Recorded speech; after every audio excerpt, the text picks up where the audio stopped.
Yeah. Call the meeting to order. A recording and/or broadcast of this meeting will be made at the direction of the board, which may capture images and sounds for those attending the meeting. Roll call. Vladimir. Present. Jessica. Here. Brian. Here. Shelley. Present. I'm here as well. Let's do pledge allegiance. Pledge allegiance to the flag of the United States of America and to the republic for which it stands, one nation, under God, indivisible, with liberty and justice for all. Thank you, everybody, for hanging in with us while we were trying to deal with some technical difficulties. Agenda approval. Any questions on the agenda? I get an approval, a motion to approve the agenda as presented. So moved. Thank you, Vladimir. Do I have a second? I'll second. Thanks, Shelley. Second. Motion by Vladimir, seconded by Shelley. All in favor? Aye. Anyone opposed? Hearing no one, it passes 5-0. We met in closed session prior to this meeting, but no action was taken. This is an honorable. Just a quick update today. I wanted to let you know that we, Eric, Carrie and I finished our listening tour today over at Egan. So we've officially met with all 9 of our schools. Hello. And they've been really fantastic opportunities to connect with the staff and to make sure that they feel heard and listened to and supported. It's been really positive at all of our sites. And we just talked this afternoon that we'd like to continue doing this almost like on a semesterly basis. Go back around, maybe start at Egan since they were the last to go and go the other way. But it's been a really nice opportunity to hear the needs of our teachers and our broader staff and to see how we can better support our schools. Great. That's it for now. Thank you. Consent calendar. We have. Any board members have a comment on any of the consent calendar items? I get a motion to approve the consent calendar. So moved. Thank you, Vladimir.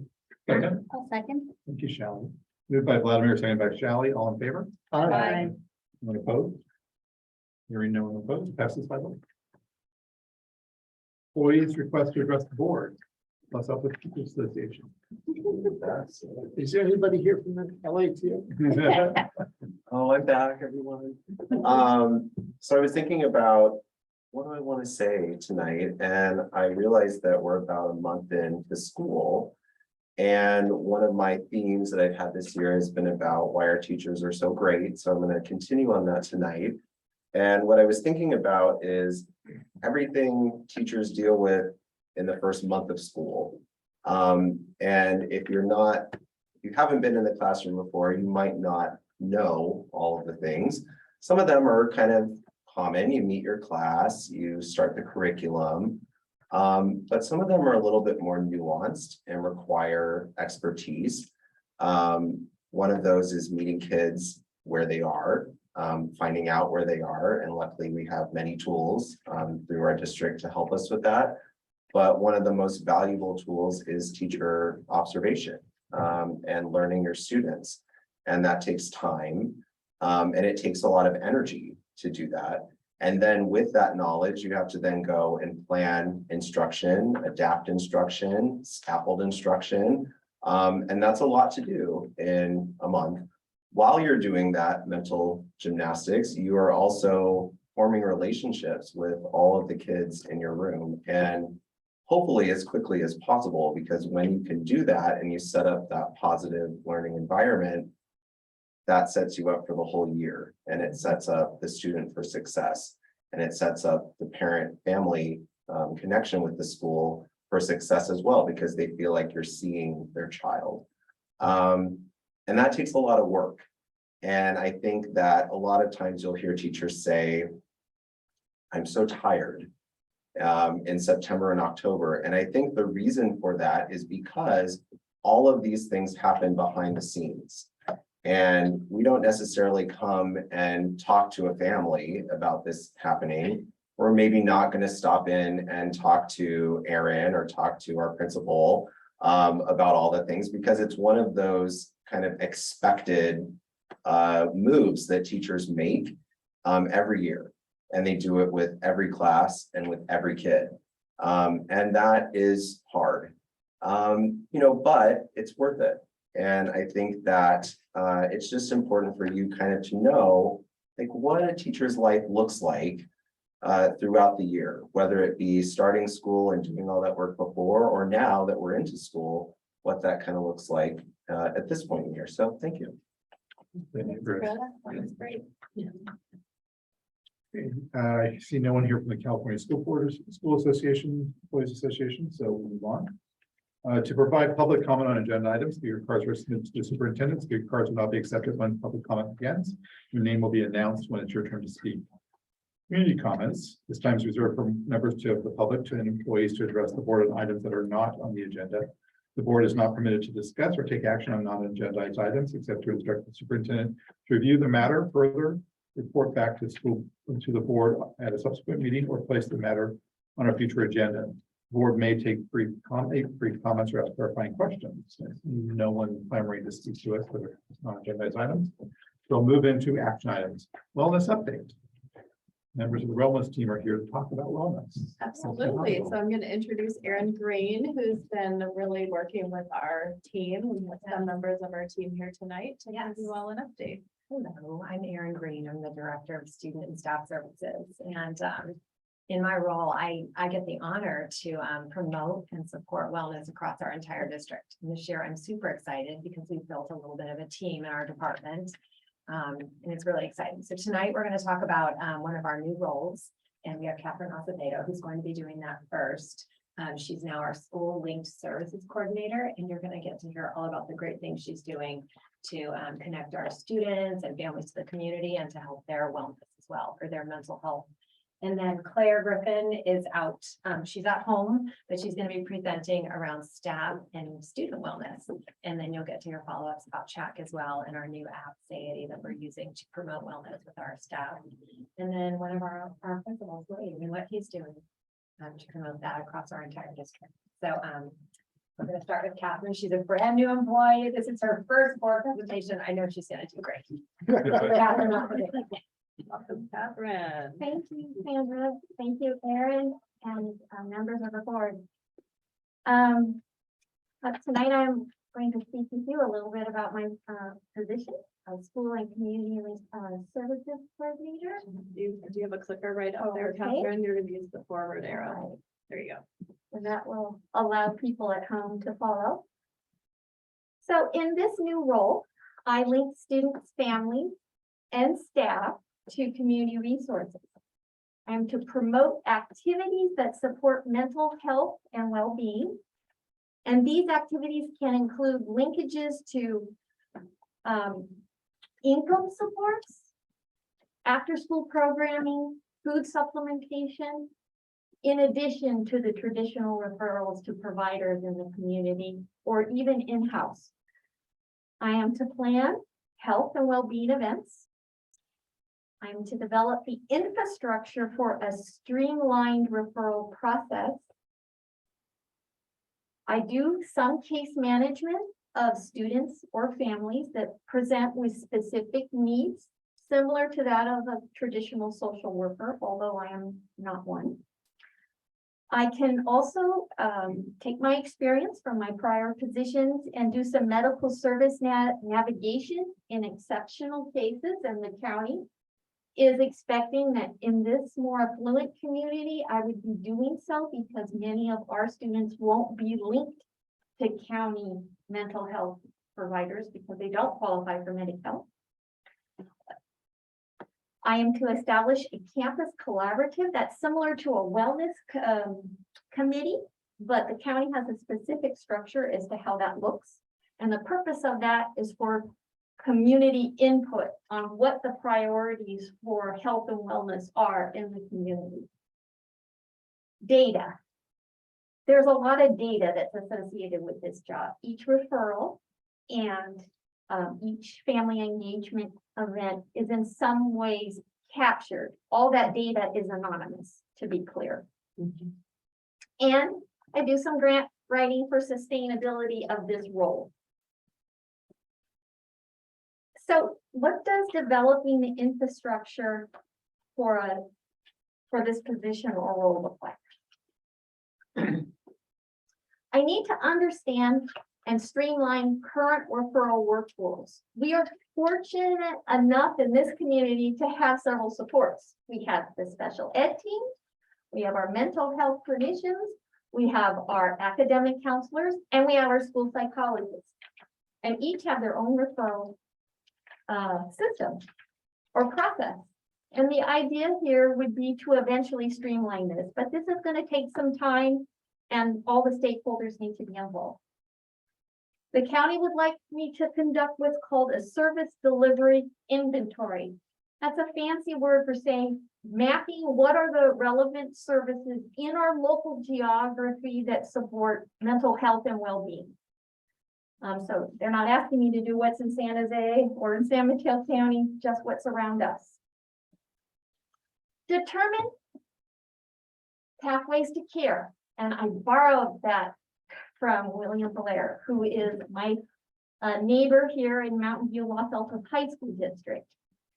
That's how he describes connecting families to resources. You're really determining what is the pathway or the diagnostic odyssey in some cases for a child with a very specific need to get care as it relates to mental health, psychological health, and sometimes psychiatric services. In this district, and this will be kind of new, and my other neighbors in San Jose and other parts may not be doing this, I am to serve as an ambassador to our medical insurance providers. That's to facilitate and acknowledge the reality that despite income, it doesn't matter how much affluency you may have, you're going to wait 8 weeks in many cases to get access to many types of mental health care, whether it be Kaiser, Sutter, Stanford Medicine, they all have provider shortages. And that's reflective of the state and national situation among our mental health clinicians. I'm to work closely with our own staff. And in particular, I'm fortunate enough to work with our family engagement facilitator. Many of you know her, Lola Padilla, just to make sure that I'm capturing all the work that's being done in the community, as well as to make sure resources are distributed to maximum effect. So that means if there is a food event at Del Medio Park, that in most cases, both of us don't go there. One goes there and the other one goes to the health fair somewhere else. So kind of making sure that there's no redundancies. So I've been here since July and I have some progress and developments to report. I have drafted a student referral process and it's currently being piloted by a few of our clinicians, our registrar, and a few other select people, and they're sending me referrals. The data management piece, well, I've completed all the training and I'm up to date with all the data. And I'm happy to report that because not all the SLS coordinators, sometimes that could be a really, can be tricky. I'm promoting local events such as this one by our state assemblyman. And this is at Mariana Pastoral Schools. And we have selectively sent this out to our most needy, how should I say, schools, and it's been targeted so it doesn't get overrun because there's free backpacks and other things. We want to make sure the most needy get access to that.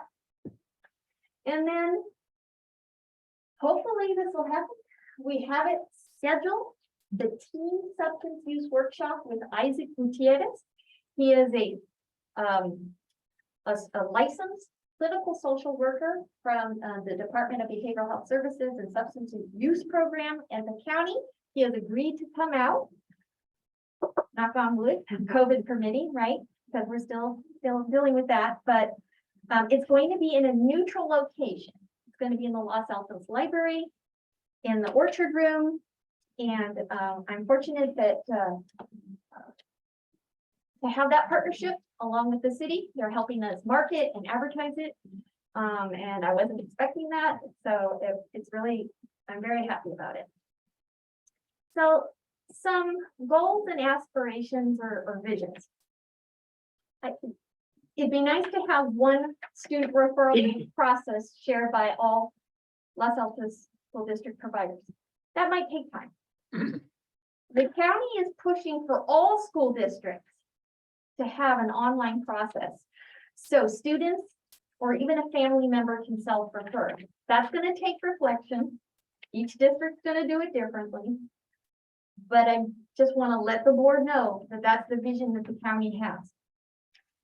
I'm looking forward to working with our Los Altos Police and City Council on a year-long series related to substance use in our community with the rise of fentanyl, among other things. I see this as a huge need, and they're willing to partner with us.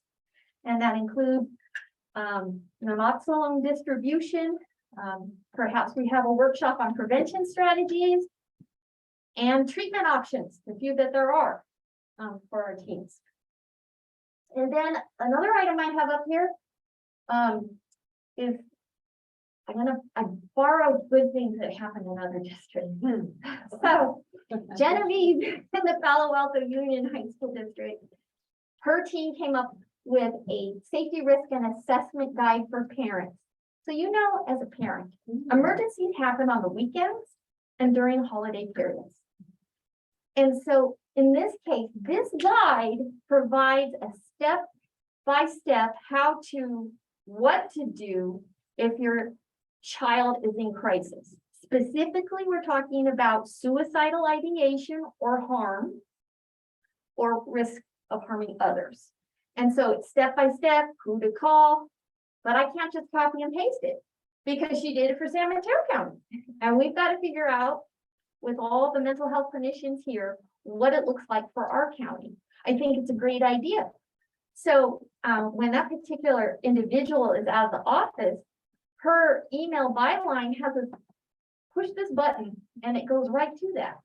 And it's right on the district website. I know this will take time, but the fact that there is already a script on how to do this and we can make it our own, I think it's something worth discussing. Now, as it relates to staff, I'd like to borrow something else from Stanford. So Stanford, for their faculty, they have a work-life space. And this is an area that you enter when you're going through different life phases. And in my case, I was there when I had my first child. I went there and I looked at all the binders for childcare. And then I looked at, resources for youth. Well, maybe I shouldn't go into that. Being recorded. Anyways, it was really helpful. It had basically all the resources that you, as a new mom, I could have possibly wanted, but they have it for each phase of life. So if a person is navigating elderly parents, it's like there's a binder for that, or there was, right? I'm dating myself, but if you're adopting a child. So they basically take it by life phases and they figure out what are the resources you need to help support you and maintain more of a work-life balance. They also have, clinicians there, and I'm not saying that we could necessarily do something like that, but we could at least borrow pieces of that idea and put it here. And then there's new state funding for a school-based wellness center. That's something we need to think about, talk about. Let's see how much money is actually allocated for this, because they've got a new statewide office, but they're not fully staffed. We don't really know how much money is going to go down the pipeline for that, who's going to really get it. But if it's mandated that all school districts will have something like that, we should be positioned to see what it is, what would ours look like, because everyone's going to look different. When I was working in Redwood City, there was a primary healthcare center there, you got your vaccines there, you saw the social worker there. That's what it looked like there. But that may not be what's needed here. And then finally, my final thought is I need to be flexible, and we need to be flexible to see how this position evolves, see how the funding streams evolve, whether we have a recession, whether we don't, because all that, determines how much funding we would get. And we also need to kind of look at the data a bit. what are the needs? What are the families asking for? And what are the services we are providing? And with that data, we can make informed decisions about how this position will evolve in the district. Thank you. And so it seems like Claire would be the next person. Absolutely. And I will move the slides for Claire. Great. Thank you. Awesome. Okay, I'm here. Can everybody hear me? Awesome. Hi, everyone. Apologies for not being there in person tonight. I'm sure you are all glad that I am not there spreading my journey. So I am here virtually, and I'm super excited to talk about the staff well-being initiative that we have in our district. This is mostly with our partnership with CED. So I know the board is familiar with CED. I think Brian was the one who brought it to our district. So I'm not going to go into what CED is, but just kind of where we've been, where we are now, and then where we're headed. So on August 15th, we had our launch at our district kickoff meeting. We had Dr. Sam Romeo and Dr. Chris Hawley there. And I think several of you were there in attendance as well. And it was a great launch and kickoff for the staff into what is CED and how it's going to impact us. And the main questions that we focused on with staff were, who are you, what are you doing, and how is it working out for you? So those are the questions that they had us reflect on. And then several of the staff members returned to their school sites, and a lot of principals gave staff members time to actually get on the app, take their whole health assessment, learn about what their core values are, and spend some time on the app. And just anecdotally, I did have a lot of teachers come to me and just say how grateful they were that that was one of the, the pushes of August 15th. And that was one of the messages, that we were taking care of staff well-being. And so overall, I think it was really well received. If we could go to the next slide, that would be great. So where we are now, so we have some data to share, which is really exciting. There are some members of what we call a GO team, which are people who are charged with moving this initiative forward in the district. And we have access to district level data. So it's very high level bird's eye view. We don't see anybody's personal data. We don't see even school site data. And that's to protect for confidentiality. So as of September 12th, the latest data that we have 225 employees enrolled in CED in the course, which is really exciting. And 85% of those employees have done a daily check-in within the past 30 days. So the level of engagement is really high. And I have a bi-weekly meeting set up with CED, and they just shared with me that out of all the school districts that they've been working with this year, Los Altos has the highest engagement in terms of staff with the app. So they were really excited about that, and they were really proud of the work that we're doing in Los Altos to promote CED and to make sure that staff needs are being met. So every day when you do your daily check-in, and I think some of you have done it because I think Brian Johnson won one of the monthly awards that are given out. Good job, Brian, on doing your daily check-ins. So when you do your well-being check-in, you're measuring 4 things. You're measuring your energy, your direction, your belonging, and your joy. And that gives you an overall well-being score. And so the average well-being score for Los Altos employees was 73% for the month of September, which is great. It's pretty high. And then this was super exciting. So we were able to see, of those 225 employees who were enrolled, everybody gets 4 core values that are unique to them. And then we were able to see collectively what Los Altos core values were or are. And so far, the top 3 core values that we have as a team are kindness, compassion, and learning. And I just think that's really cool that we have that data, because it tells a little bit about who we are and what we value as a collective staff. So that was exciting to see. Next slide, please. And I'm also really excited to see where we're headed. So our GO team has grown. We initially had about 13 members who spent some time learning over the summer. We now have 22 members. We have representation from every single school site, and including district level employees as well. It's a combination of classified and certificated staff.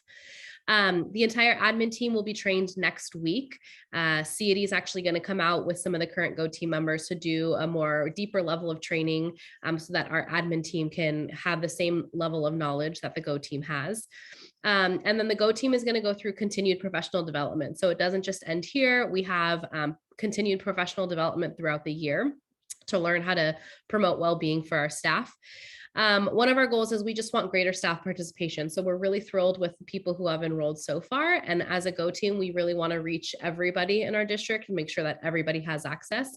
So one of our goals is we're focusing on classified staff. We would love for everybody from maintenance to secretaries to the lunch crew, everybody, aides, everybody who is involved in LASD to participate in this app and wellness. We'd love to go beyond the daily check-ins and provide some additional content to our staff members, which would include some monthly challenges and some staff meetups that would be open to all. So that might be some hikes at Rancho, some fitness challenges for the month, any sort of mindfulness meditations, things like that. And then we do have weekly communication going out through our 5 bullets. And the Go team members actually have taken a bullet for every Thursday to send out information. So it's not all coming from one person. And it's the exciting thing about that is each Go team member is unique in their own way, and they're going to add their own flair. So I know one of our Go team members, one of his core values is fun and competition, and he loves to cook. So he's already excited about sharing some of his favorite recipes and setting up a way to share pictures of your favorite recipes that you have tried. We can go to the next slide. So that's kind of a wrap up of CED and where we are. And then just in terms of additional support that we have for our employees this year. So I'm excited that we have a partnership with Silicon Valley Therapy Services for our staff members. And the goal of this is really for short-term crisis counseling. So we're providing services for up to 4 sessions for staff members, with the goal being a staff member is in distress and is not able to be in the classroom. How can we get them well enough to be back in class and to be back in front of the students? So that's the goal there. And then we also have our partnership with CHAC, which is our clinic in Mountain View for employee mental health support. I have spoken to a few employees who have used the CHAC services and are currently using them, and I have received really, really positive responses from the service that they're receiving there. And then Catherine and myself are also people on the ground in Los Altos who can help employees navigate their insurances or any other mental health support that they might be able to receive through their healthcare providers. Next slide. And then I just have a brief CHAC update for everybody. So in terms of our elementary schools, we have increased our level of support at the school sites for students. So we've added 4 AMFT CHAC therapists and 2 doctoral practicum therapists. That basically just means they have a higher level of training. These are not therapists who are currently in school. They have already completed all their schooling. They're just completing their clinical hours to be able to be fully licensed. We have increased our therapeutic hours for students at several of our sites. So some sites were a little bit shorthanded last year. We've increased all of our hours. And we've shifted the therapeutic goals of this year to be able for our therapists to see a higher volume of students. And we want to increase the access to group therapy. So in the past, CHAC has had specific groups that they have pushed out, and we've had a really strong partnership with them where they're now modeling the needs or tailoring the needs of the group to what the needs of the students in Los Altos are. So if you have a handful of students who are all going through parents who are divorcing, then you might do a small group to support those students. And then our CHAC therapists are also available to support staff as well if they're able and as they have time. And then at our junior highs, we have 2 part-time mental health therapists at both Block and Egan, in addition to our school psychologist and school counselor. And so that's been an increase of mental health support at the junior high as well, because there's now, it breaks down to about 5 or 6 days of full-time support there for students. So that is our CHAC update for our students' mental health. And I think that is it for me. And I get to kick it over to Mr. Spinader. And I just want to share that I just really admire Mr. Spinader for what he's doing. And I participated in his class that I know he's going to talk to you about. And I'm very appreciative of his work. And I think it's really amazing that he is promoting staff well-being with his employees and with everyone. So thank you, Mr. Spinader. Oh, Claire, you couldn't say that to me in person. I know, I'll tell you later. I'm sorry. Thank you, Claire. Thank you. I want to start with a big thank you to the board. I know that you approved, I believe it was a $400,000 expenditure for mental health for this school year. as a site principal, that means a great deal to me. It means a great deal to my staff. And so I want to personally thank you for doing that. I don't think there's anything more important than everybody's well-being. And so I'm going to talk to you right now about something that I offered, and I'll pass out the workbook. These are free, 50 now. They're all the same. This is an idea that germinated after I came back from paternity leave. In a sense, having a little nervous mini breakdown myself. Wasn't sure if I could do my job and still be fully present for my family. And many of you know I have two little baby girls at home. And so we won't get into the specifics of my breakdown with a difficult conversation with my wife. But I posed the question to myself, can I, and just posed it as curious, is it possible to be a principal in a high-performing school and still be the best husband and father and fully present that I can? And so I took much of my paternity leave, besides changing diapers, to kind of take a deep dive into that question. And what were the things that I needed to do as for me to sustain my own energy, my joy, my passion, my direction, kind of those core values that Claire talked about with the CADI.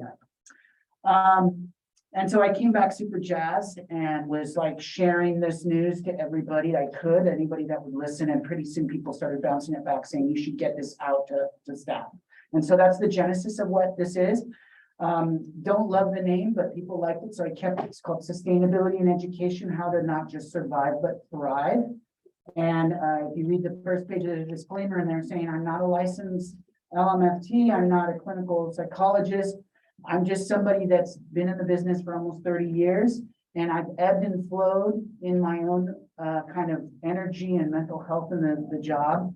And what I realized is you got to put it all together.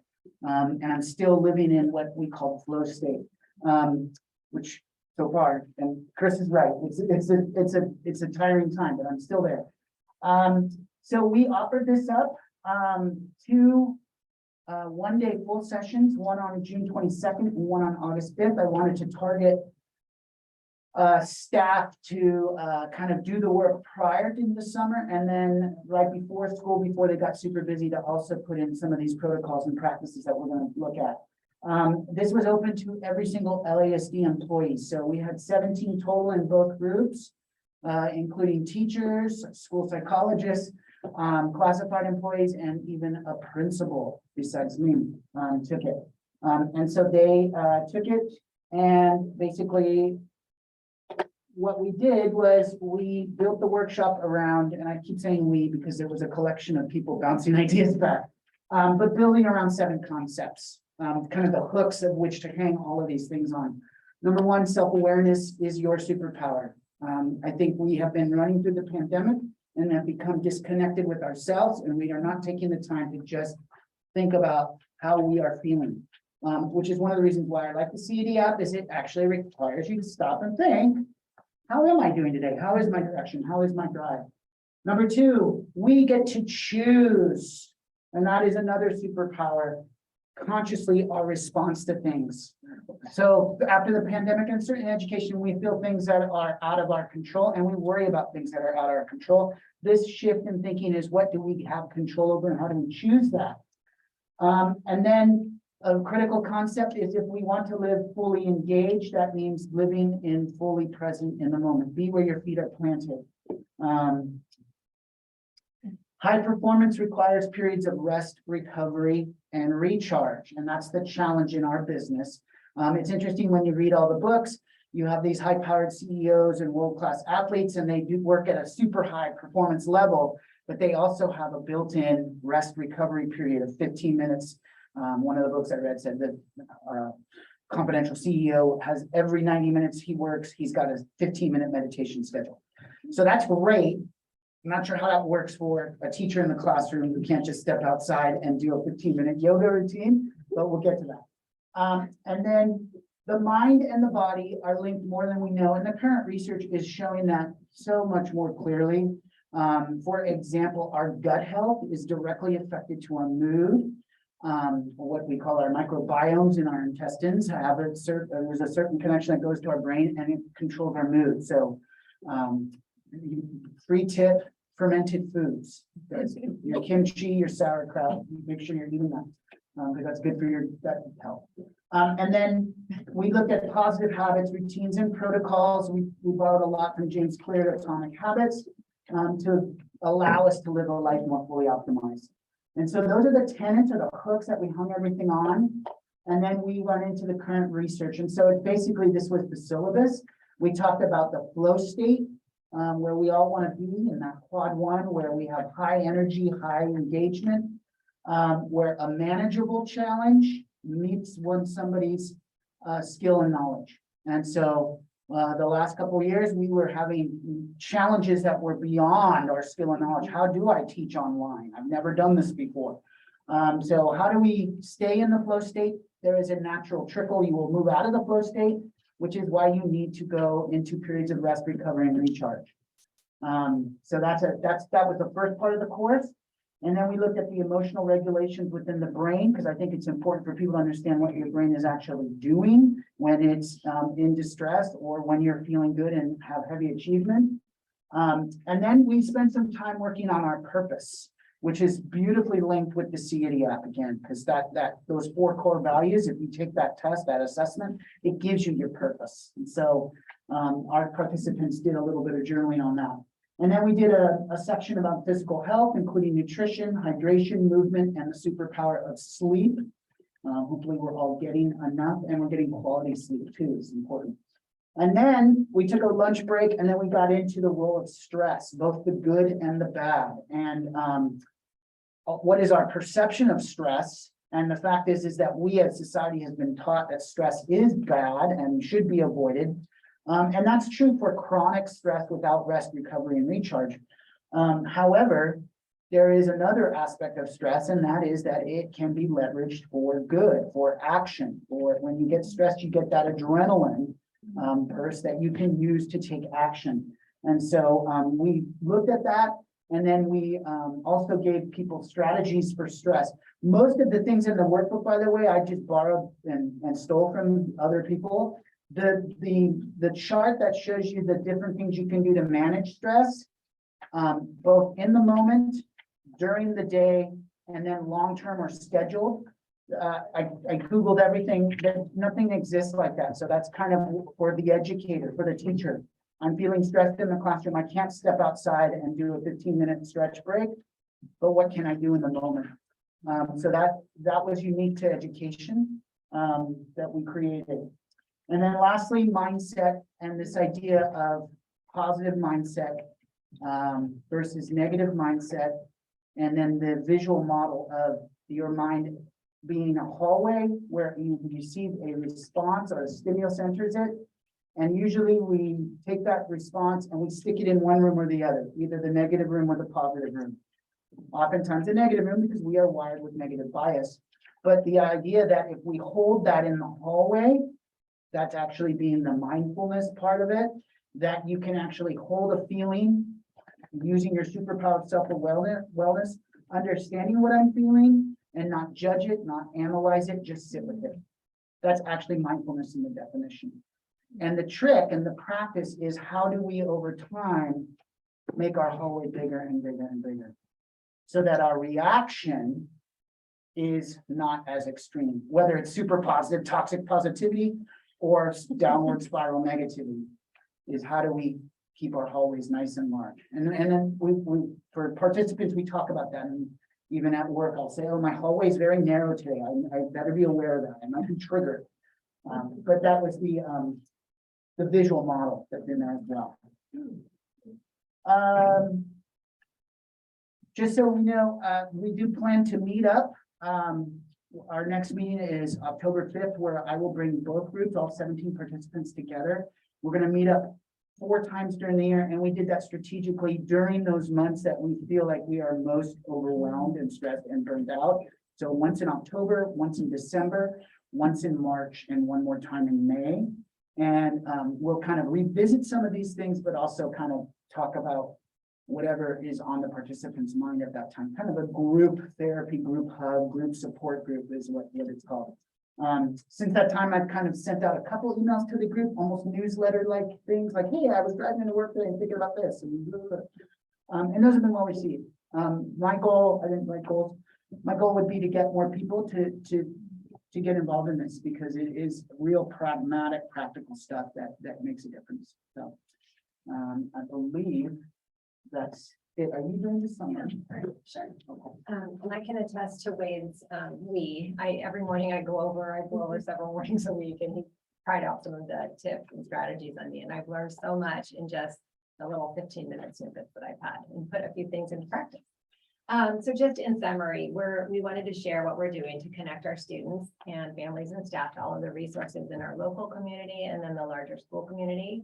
We're really focused on creating safe and supportive school and workplaces for everyone, including kids. And then one of our goals this year is to empower everyone, and we want to empower staff with tools so they can be well here and be the most effective they can, so our students can do the best that they can. But thank you, team. And are there any questions Thank or you. Let's comments? find that out. If anyone would like to provide public comment on this item, please submit a speaker card. Any questions from the board? I have two quick questions actually for Catherine. One is, as it relates to the teen substance abuse thing at the library. Yeah. Is that for parents and kids, parents themselves?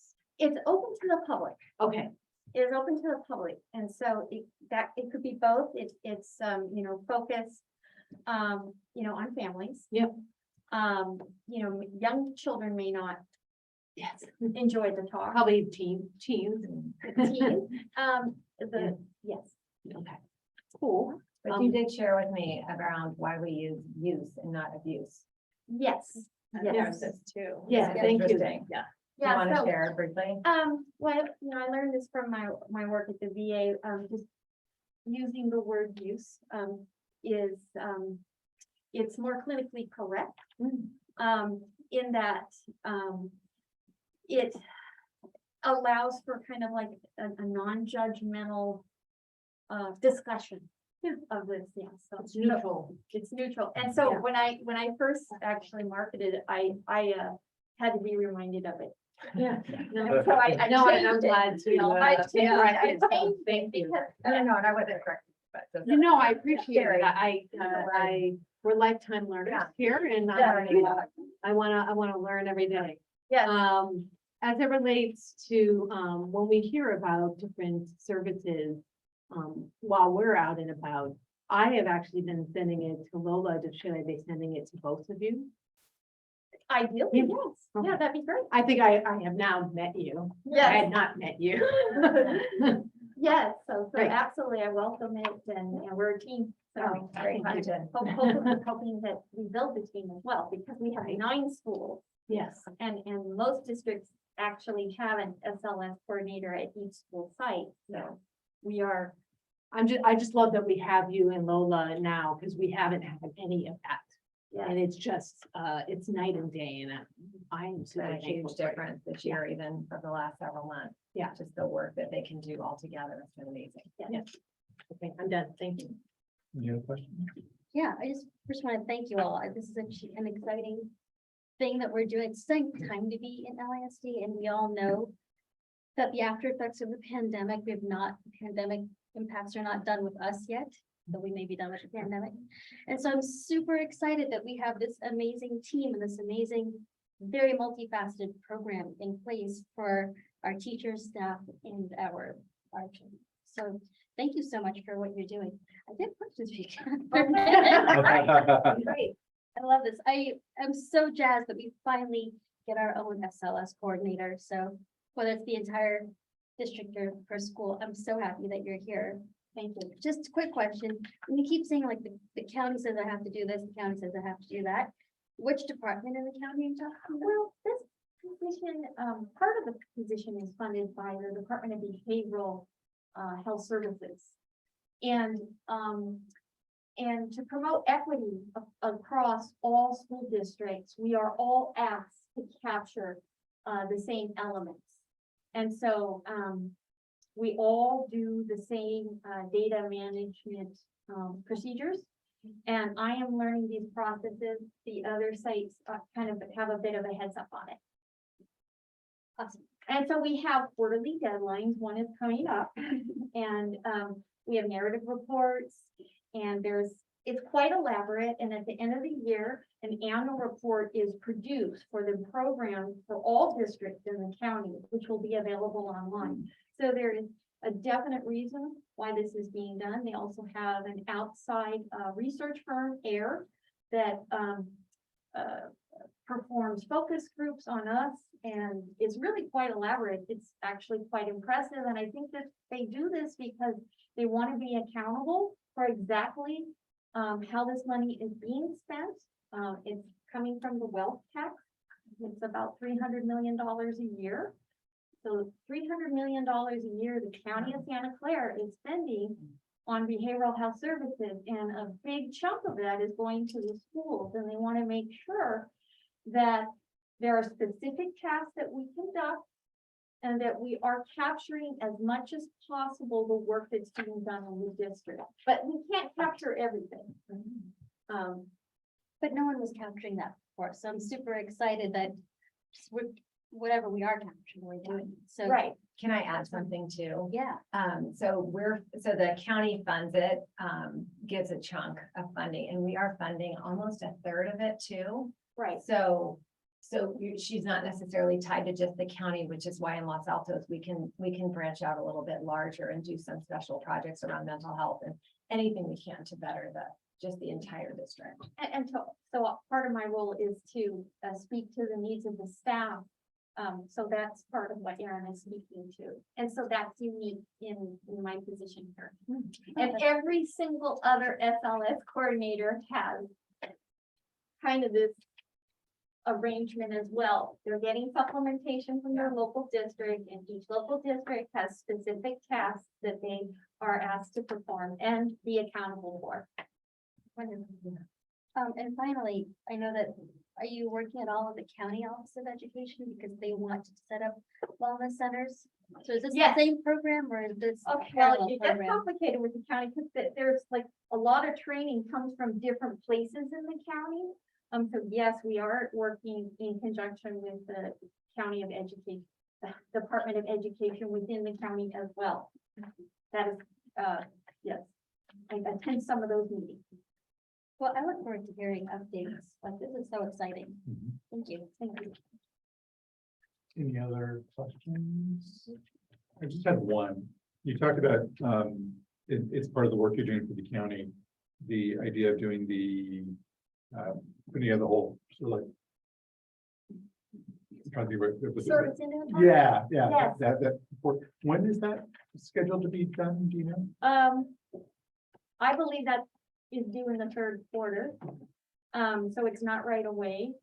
So I'm going to need to ask for further guidance as to exactly what they want, because clearly they don't want a list of healthcare providers. Right. That's not what they're asking for. So for example, CSA would be on that list, CHAC would be on that list, Granowski Clinic would be on that list, Stanford Medicine would be on that list. El Camino Hospital and its various nonprofits, Rotacare. So off the top of my head, those Yeah. are the type of providers that would be on that list.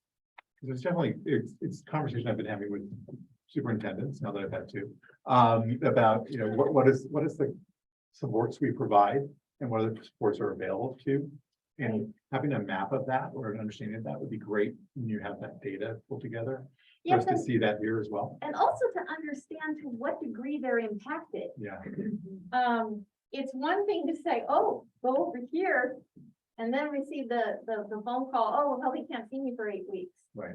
right? And so maybe that needs to be part of the service mapping as to like, really, are they at capacity already? Do they have openings? Right. And if they don't, what do we do about it? That'd be great. Yeah, so it's something I'll be asking Sandra to come nag you about later to bring us up. Okay, Thank you. all right. Thank Sure. you all. Go Oh, ahead. Were we gonna ask for, I think, if people clamoring to get in, and talk?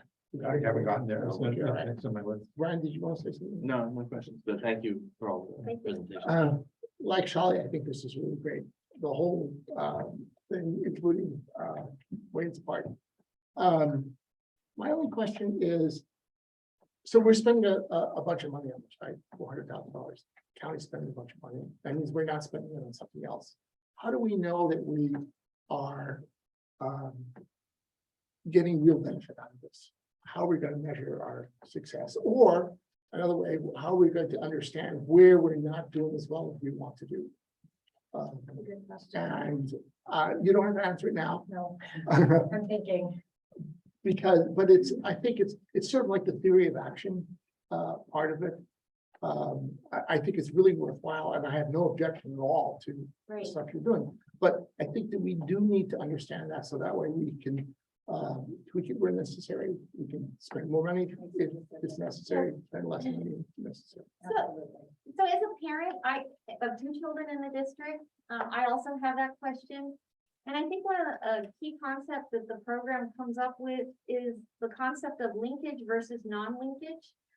So for example, when you enter the data, it doesn't necessarily mean that the child or family have gotten linked to that service. So if they actually receive a benefit from that linkage, then you say linked. But if you haven't, then that case is still open. So they have like 8 different categories of what happened. So for example, if you refer to provider A and provider A didn't have capacity, then you say that's one of the options. They didn't have capacity. And then at the end of the year, you can kind of see that out of 100 referrals entered, you may get something that says 80% linkages, 10% providers decline to accept the family. And so I think that their concept of whether they were actually linked to a service versus all these other things that could happen with that referral gives you a little bit of a data point. Now, in terms of what is important, a metric that I would like to see, and I think that the county would like to see too, are reductions, for example, in emergency psychiatric admissions. And there's very few places that see pediatric psychiatric admissions. It's down at county and just only a handful of places. Then another element is, do we have data in the district on substance use? Maybe not, what the police do. And so what does that data look like? So we may have to go outside the district to see what the public health impact is. So we know that we had a recent death in the community from a fentanyl overdose. You don't want to see that to go up. And with every death, there's a community of users underneath that. And so I think to really understand whether or not we're having an impact, we do have to have a relationship with our police department as it relates to substance use to try to gauge that. And I'm sure that there's other data points that our mental health clinicians are keeping track of. How many suicidal ideation cases do they see? Threat assessments. Do the school refusal data go down? So I think that there's ways we can answer that question. Okay. Because you're looking at the whole program. One quick comment before we move on. There really is no such thing as anonymous data. People have shown that with just 2 pieces of data, like your zip code and something else, you have a 50% chance of identifying a particular person. So I understand your desire to not keep children's names, but if people want to, they can identify somebody. That's the only comment there. Well, actually, the county has thought of that. And so when I enter the data, that gets converted to an ID number. And so I better really know what my referral is, because if I want to revise it later, it's pretty darn hard for me to figure out who that family is. I come from a research background and I agree with you. So the county has done their best to at least with the referrals to come up with an independent number. It's not gonna be perfect if somebody hacks into the system. You're right there. Okay, I mean, but it is behind a firewall that's not our firewall. That is a firewall that has more resources than perhaps the average school district. Okay, cool. So just since you brought up the topic of data, just. And, sorry. You know, the California Department of Ed, they have their data quest thing. So did any of the data you collect feed into data quest, or are you going to cross-reference what we're seeing with what's happening? I don't know what data question. Because I mean, I can go on data quest and look up like how many that suspensions and expulsions Yeah, I and that think kind of. that usually comes from our student information system, and I don't think you're I putting don't have any of access to our it. data into that. It's not a system I have access to.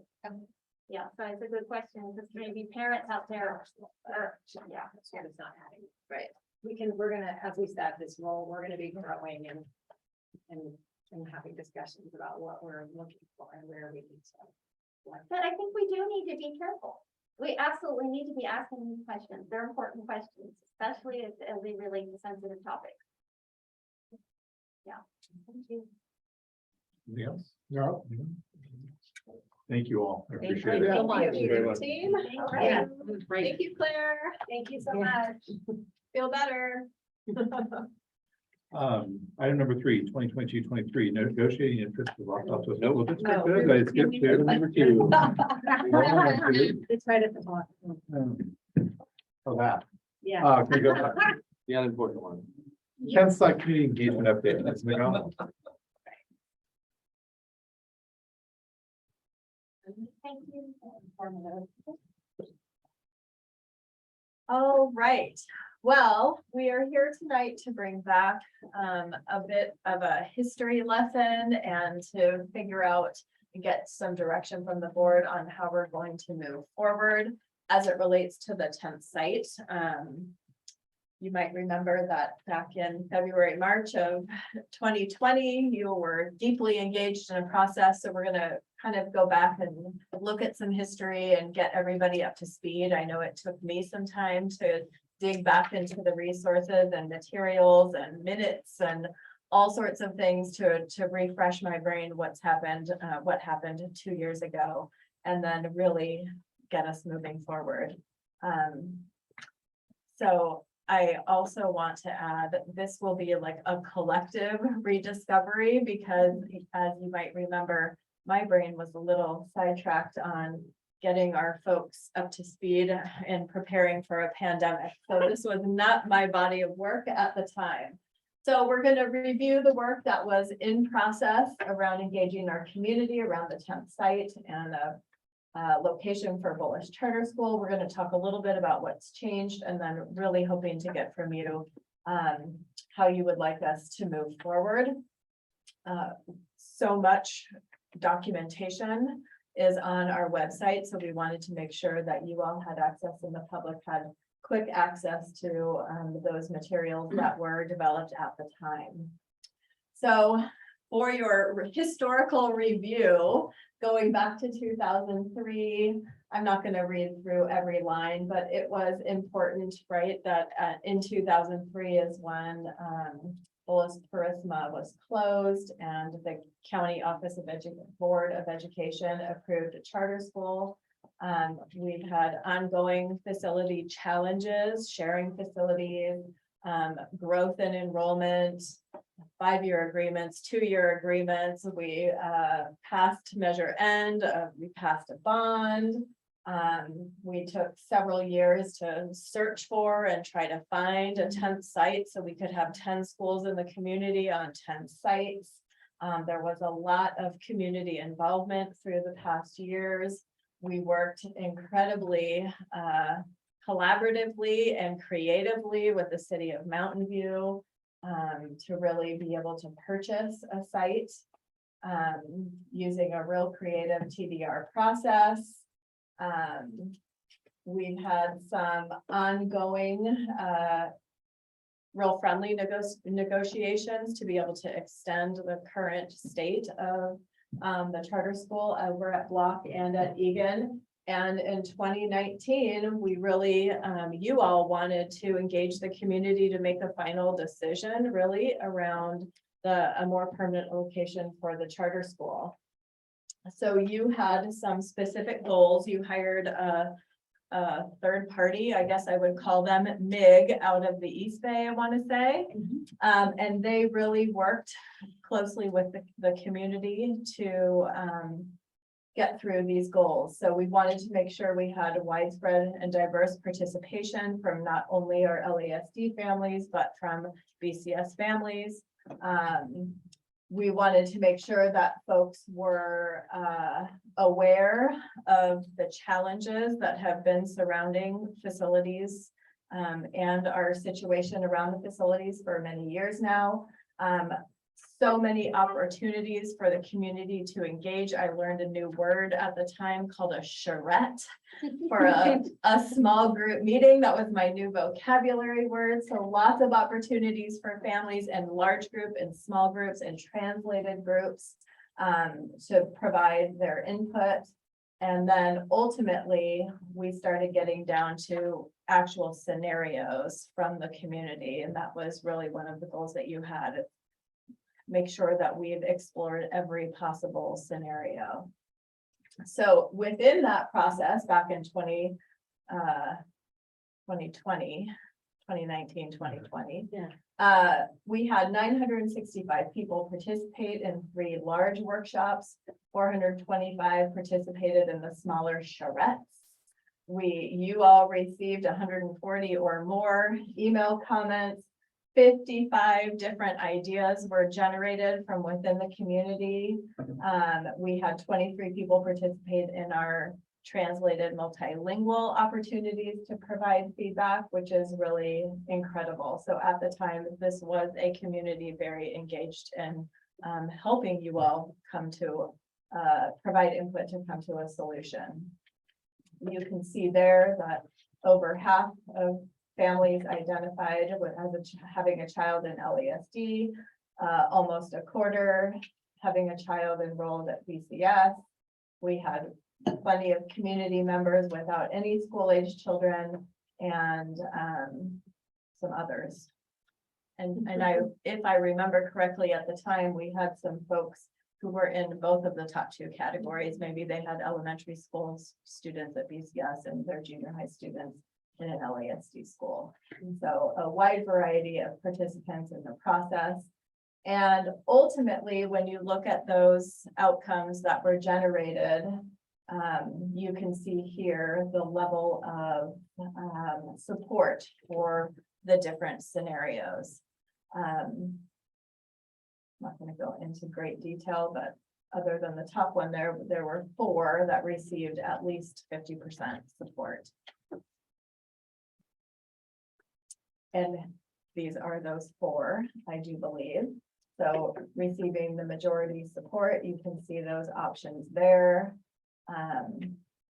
If I remember correctly, when we think of the 55 options and as they were whittled down, they had a lot of commonalities or tiny little differences that maybe made one option different than another option. But you can see the 4 main majority support options right there.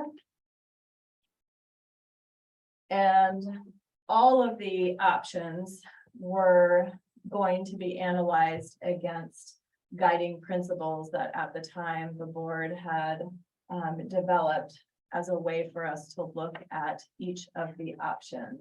So I think something I would like for you to consider tonight is this a list that we need to look at again? Are these still the guiding principles that will help you come to a solution?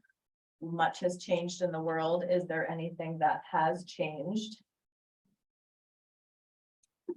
And then on February 10th was our last public board meeting with this topic on the agenda that actually happened, where we did meet. So at the time, you all reviewed 13 different scenarios. And again, I think some of those scenarios were whittled down to the the most, the highest opinions there. So you reviewed 13 different scenarios that came from the process. And from there, you selected 6 that you wanted much deeper, further analysis in these particular areas on.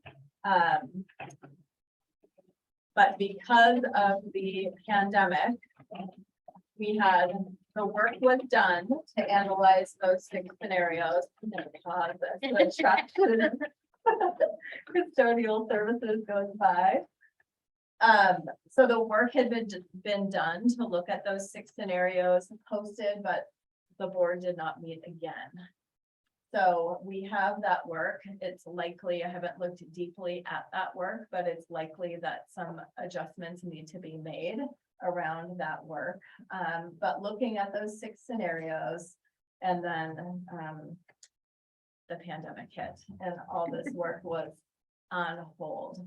So the community has really been waiting since February of 2020 as we've all weathered the storm of the pandemic, and it's time to get back to the work. So a lot has changed in that time. You all purchased a 10th site. You've had so many conversations. We have had so many studies and conversations about moving to a 6-8 middle school model. Last year in 2021, the County Board of Ed released a notice of concern to BCS about their enrollment practices. Of course, not only in our local area, but statewide and even across the country, enrollment has changed drastically through the pandemic. And it's not yet clear how our enrollment might change now that we are learning to live with the pandemic. Whether that includes population shifts that may have happened or not. This year, I think I reported last board meeting that we have a CEQA process and environmental review impact study happening right now in regards to the 10th site. And as always, there are new developments from the state. So we know that we have to expand our transitional kindergarten program, which is has certainly an impact on our facilities and enrollment for sure. So these are all new things that have happened since we last met about the topic. So as we were brainstorming, what might be helpful for you, I think it's probably time and to get an updated demographer's report. It's been some time and the landscape has certainly changed. So would that be something helpful for our board? It's important for you to know that our longtime demographers are retiring or have retired or in the process of retiring. So it would require us to look at a new demographer company. I had mentioned before, I think it might be a good opportunity to review those guiding principles. I think we're all a little bit on hold around the notice of concern. That's something when I think of Wade's presentation out of our control, but still something that might impact our conversation here. I certainly know that construction costs and all of that have changed drastically over the last 2 years. We may or may not be in a recession. So I think there's probably a report that needs to come to you around financial opportunities and constraints.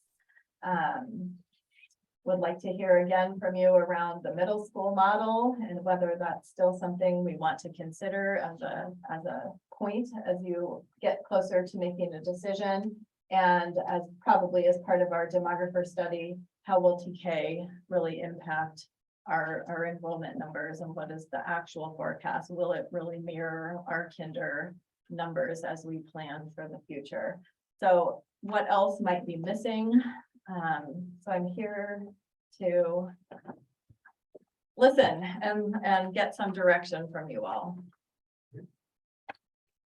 I've seen no one from the public wanting to comment on this, so we'll go directly to board comments and questions. Who do we want to start with? Any questions on what you saw? Any missing stuff that you questions on the baseline? Good. So not a question, it's a comment. I think having the Martin's report of substance is absolutely necessary.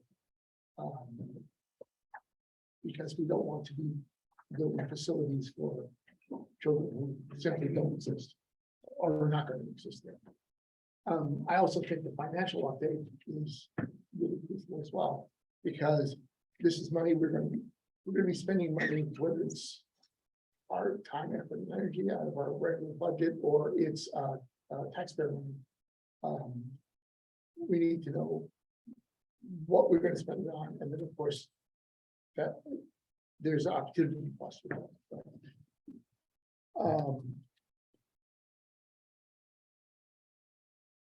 I think also that it'd be nice to have some a little bit more detail, and it's probably in the material list that we had before. Yeah. So I have to go back and review that, and that has to do with a school by school involvement, juniors there. So that's all I would, basically, it's a little bit more data around enrollment, the Martin's report, and finance. Any other comments, direction? Sure, fine.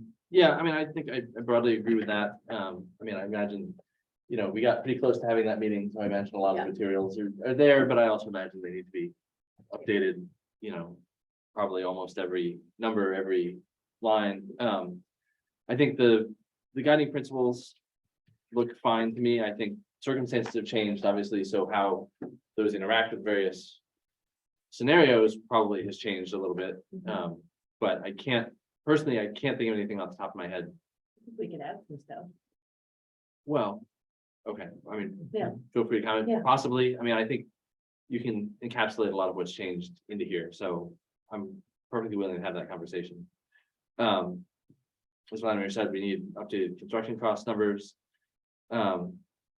We are halfway into the TDR program, so I would love to get a comprehensive, especially given everything that's changed in the economy around office work and everything else. I'd love to get a comprehensive update about what that looks like.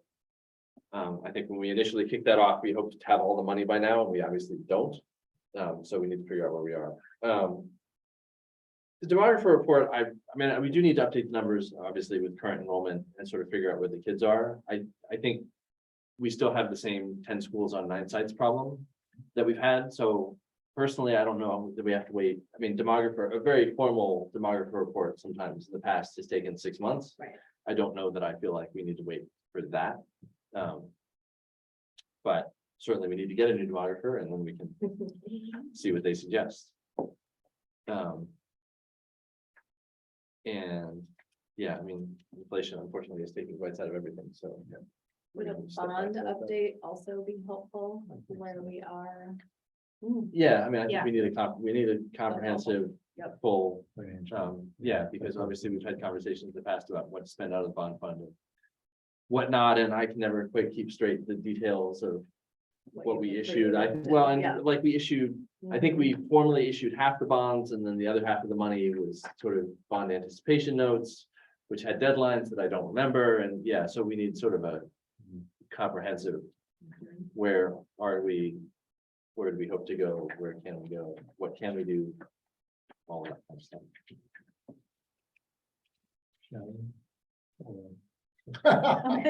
You looked at me.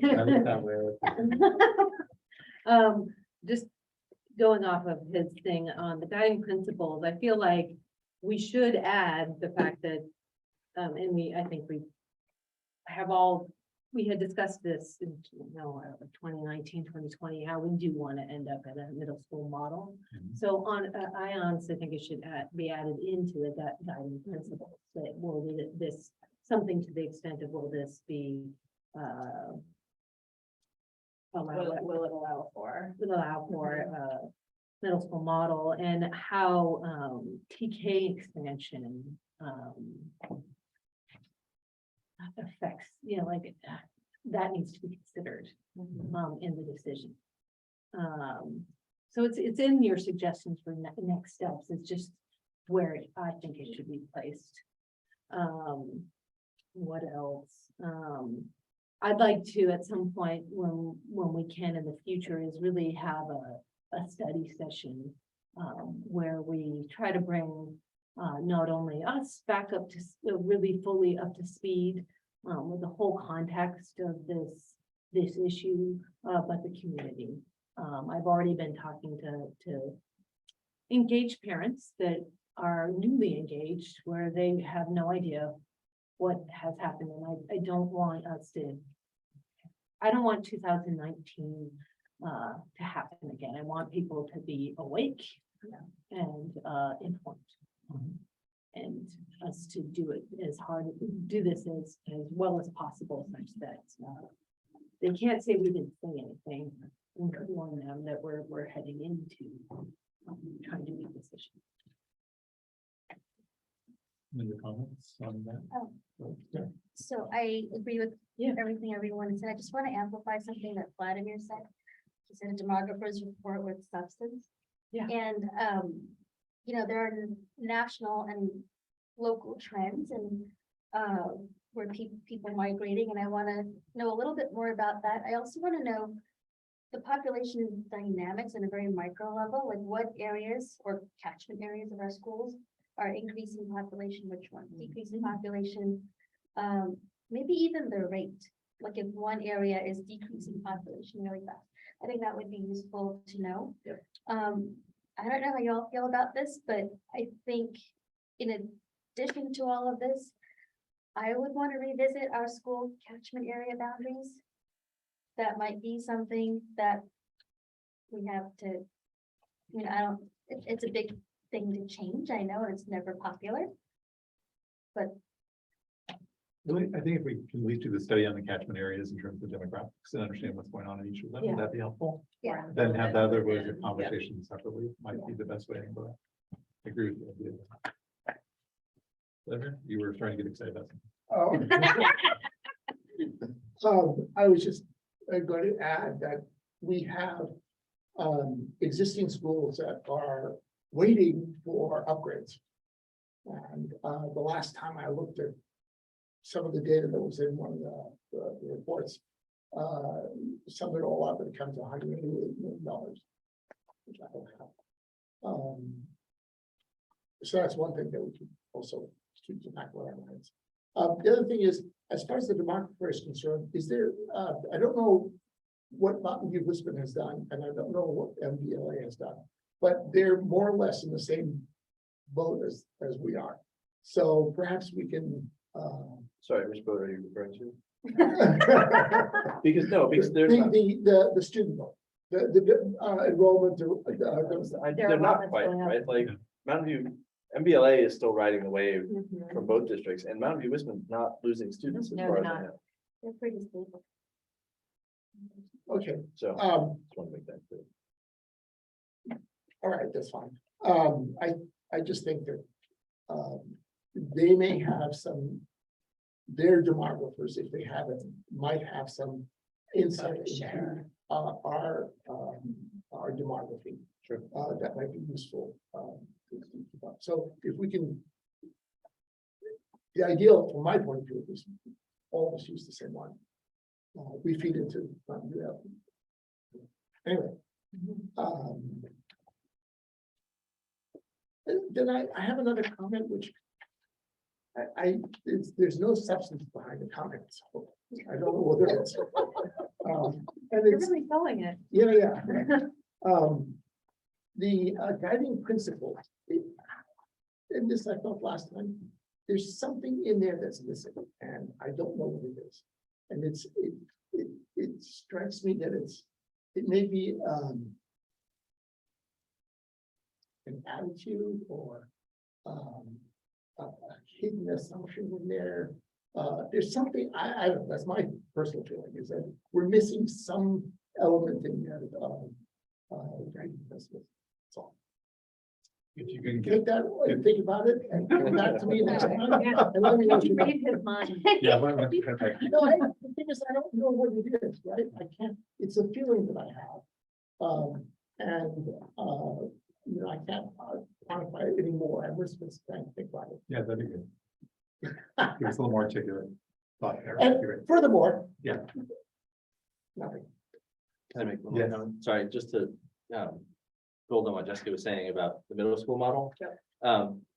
I think it would, just to make something explicit and maybe get it into the background material, especially for parents who haven't participated in any of the previous Right. 4 rounds when we've talked about it.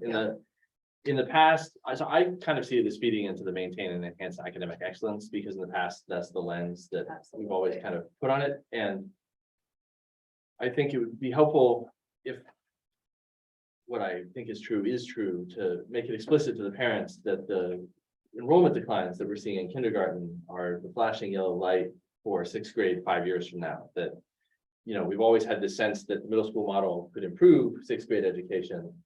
I'm concerned that if our current kindergartners become 6th graders at that cohort size, that we will have a severe problem with our 6th grade education in 5 years. So I want to make that a little bit more explicit when we're considering scenarios and whether or not they facilitate that shift.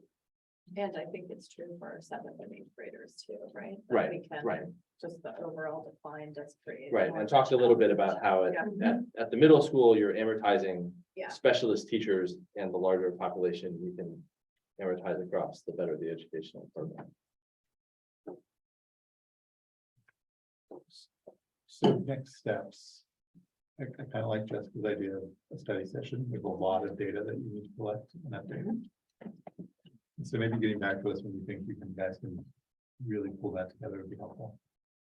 And we'll have that kind of conversation. And that way we could at least actually set the framework for the community of this is all the themes we're looking at. Make these decisions. Yep. And how they fit together. Yeah, maybe you and I can sit down after Eric, Carrie and I sit down and just think through like what's enough to have maybe a part 1 study session. So we're not waiting for all of it, but So basically, that's basically, instead of March 12th, 2020, it's gonna be March 975th, Yeah. 2020 is the next meeting. We do a little better than that. Anything else? Are we good? thank you. No work to be done. Now, am I good to appoint Chris? 2022-2023 negotiating interest for Los Altos School District and Los Altos Teachers Association. Great, yes, well, tomorrow, I think as you all know, we will be participating with our buddies over at LATA to get, to go through an interest-based bargaining training with LASD and LATA. And so tonight is an opportunity for both of our groups to sunshine or to bring to the public the interest. So I have attached for you LATA's interests that they shared, and then attached as well as our interest, our single interest. So tonight I am asking for you to approve our interest as we begin formal negotiations on October 3rd, but our training begins tomorrow. And the public would like to address the board on this topic. Please jump up now. What should I say? Are you gonna see them all, or do they? just Do you read want it? us to read aloud our interests?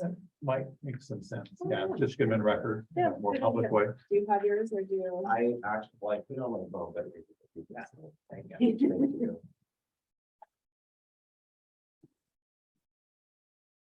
Chris, Oh, would you like to address the board? You want them in a couch or? I mean, I need to bring my own chair.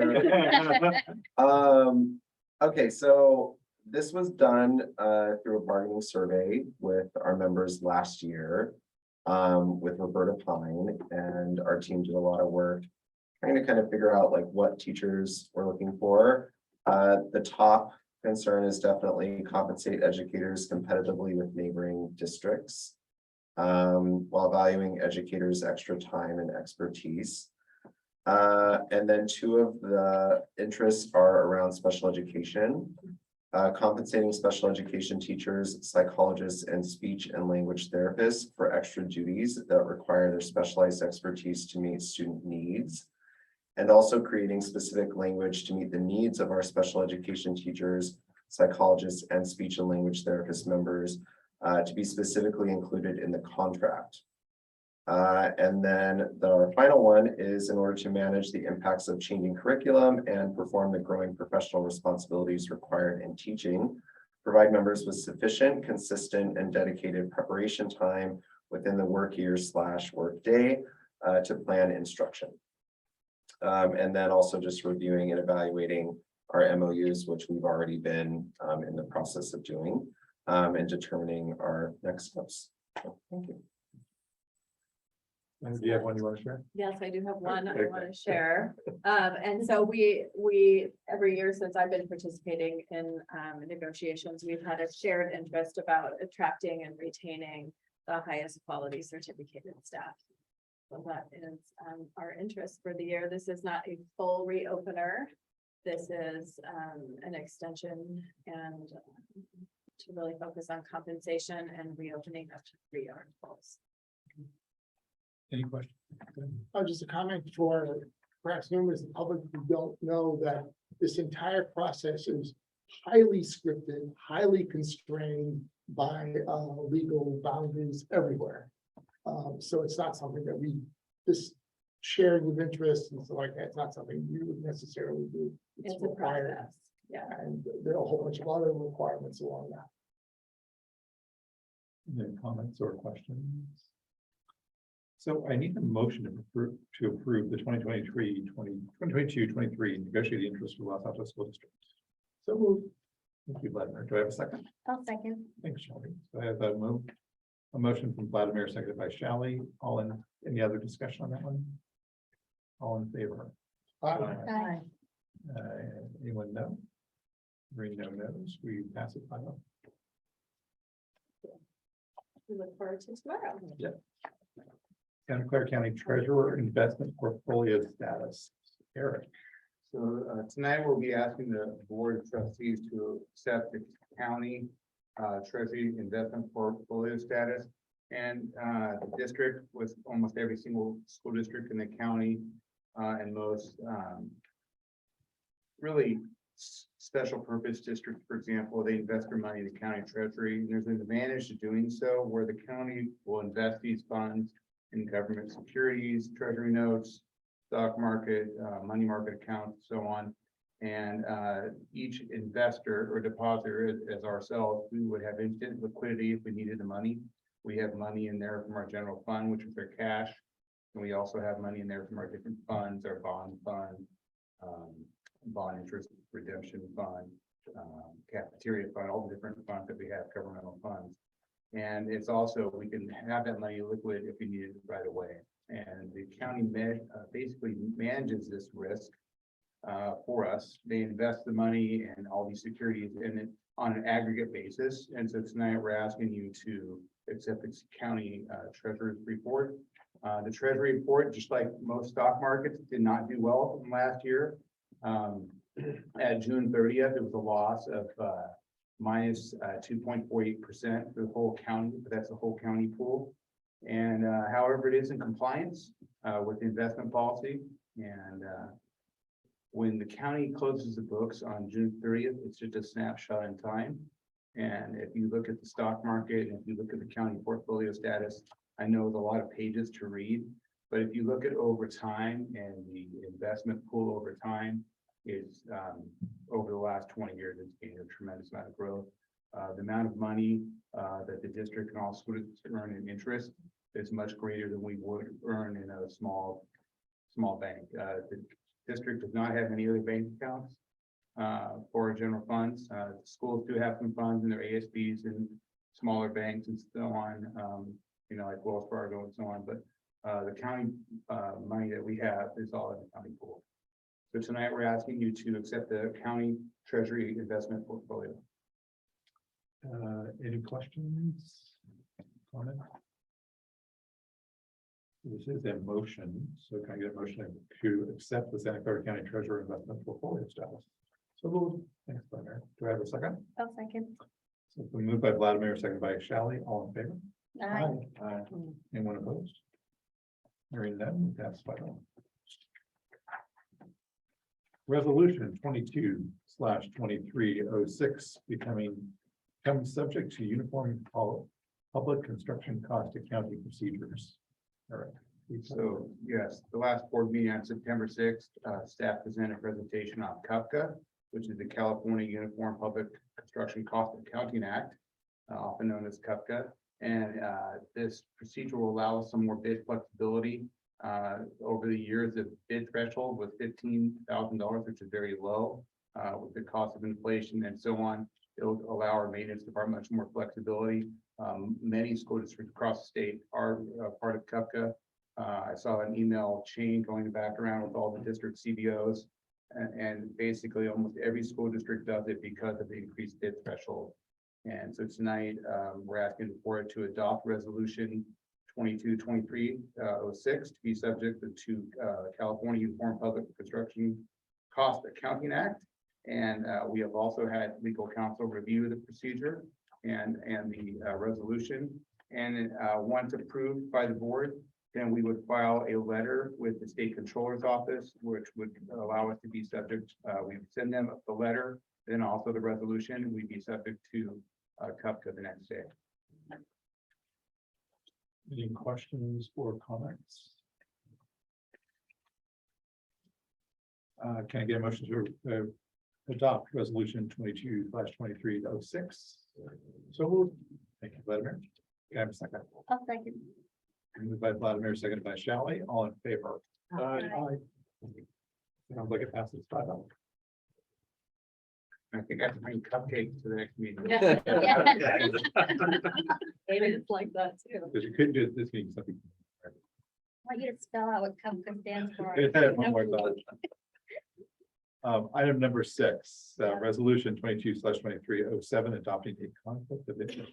Yes, so tonight in your consent calendar for your second read under 8K, you approved an update to the bylaws around conflict of interest. It's really an update of our different positions and to ensure that we don't have a conflict of interest between the people doing the work and the finances here. So our next step is for you to approve resolution 22-23-07 that will ultimately approve the updates to the conflict of interest.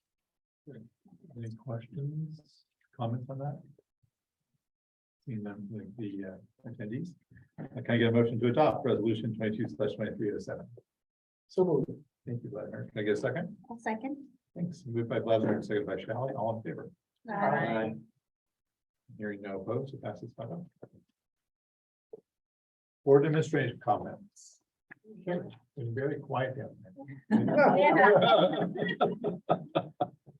I'm so excited that Friday will be our first professional development day of the school year. And so I'm happy to report that we have several wonderful sessions being led by our own district staff. And then also we have sessions called The World of Difference training that will help further our framework on anti-bias education. Eric, anything else? Thank you. Sandra? I'll just add that Eric and I are going to be meeting with Joe Simidian's team around the grant teacher housing project next week, so I can get a little up to speed, and then I'm hoping we'll have enough information to give you an update as to where we are for our next board meeting. It's really quiet. Just drove by there yesterday. Not much going on Sunday. So. Okay. We'll get the scoop. Okay. Shelley, do you have anything? No. Right. I attended the PTA Council and PTA Leadership meetings since our last meeting, and things seem to be going pretty well. Had a nice visit to Springer with Sandra, and really impressed again about how the Universal Meals Program has slammed into full motion and is really going quite well. Always bumps, but yeah. That's about it. I attended a Here I Am press conference on standing up against against hate, but most specifically anti-Semitism. There's a lot of electeds standing up behind higher up electeds giving speeches about it. I did a Los Altos Community Gives Back at Klein Park last week, and we kind of hit one of our a high water mark on how many people were serving at that park, and it was 67 families, and that was up from 2 weeks or 3 weeks prior where we were at Del Medio, and that was like 50 something. Those numbers are higher than we had been serving. It's a combination of need and actually some better marketing.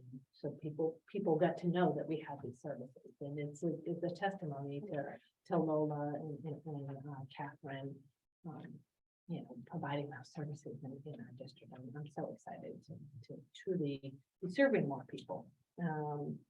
And I toured Santa Rita last week, and we had the interest-based bargaining training tomorrow, so I'm looking forward to that.